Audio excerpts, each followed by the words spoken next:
is 2 weeks before the messenger died. The Prophet was sitting with his companions and he became very sad. He said, I yearn to meet my brothers and I yearn to meet my sisters. Bilal radiallahu anh looked to the Prophet and he said, Ya Rasulullah, your brothers and your sisters are here, we're here. And the Prophet looked at all of his companions. He looked at Abu Bakr, Uthman, Ali, the greatest people to walk the face of this earth from this ummah, and he said, you are not my brothers.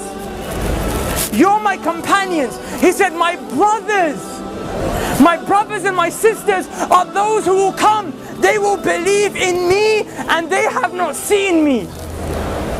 And the Prophet said, I can't wait. I wish I could meet you guys. Now imagine for a second that man who took brotherhood away from his companions and ascribed it to me and you. Wallahi, the Prophet called us his brothers and sisters. Imagine if the Prophet stood right here. Imagine he stood here after Ramadan, 30 days we stood in the last third of the night crying to Allah, saying, Allah forgive me for my sins. Then literally the next day the Prophet saw us out here free mixing, boys and girls dressed inappropriately, smoking shisha. Wallah, I'm not judging anyone. I'm here just to give you the reminder that Allah told me to give you. But how embarrassed and sad would you feel that the Prophet ﷺ would see you in such a state? Brothers, take yourself, my brothers and sisters, take yourself to the day of judgment. On a day when Allah subhanahu wa ta'ala said, يَوْمَ يَفِرُّ الْمَرْءُ مِنْ أَخِيهِ وَأُمِّهِ وَأَبِيهِ وَصَاحِبَتِهِ وَبَنِيهِ. Allah said, your mum will run away from you. Rather, you will run from your mum.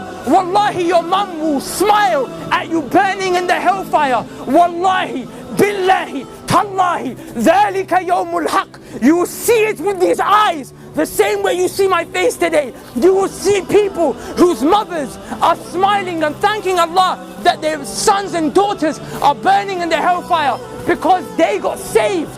The mother got saved because she took some deeds from that son and daughter that wronged the mum. That day your mum won't spare you. On that day, the only man that will look around, the only man who will go around into sajda, he will fall, waiting, crying to Allah so that we can be saved and go to Jannah, is Muhammad sallallahu alaihi wasallam. But I tell you something, Wallah, he won't recognize you unless you are from those who prayed, because the hadith of the Prophet tells us that the Prophet will notice you from the marks of sajda on your foreheads and the marks of wudu on your arms.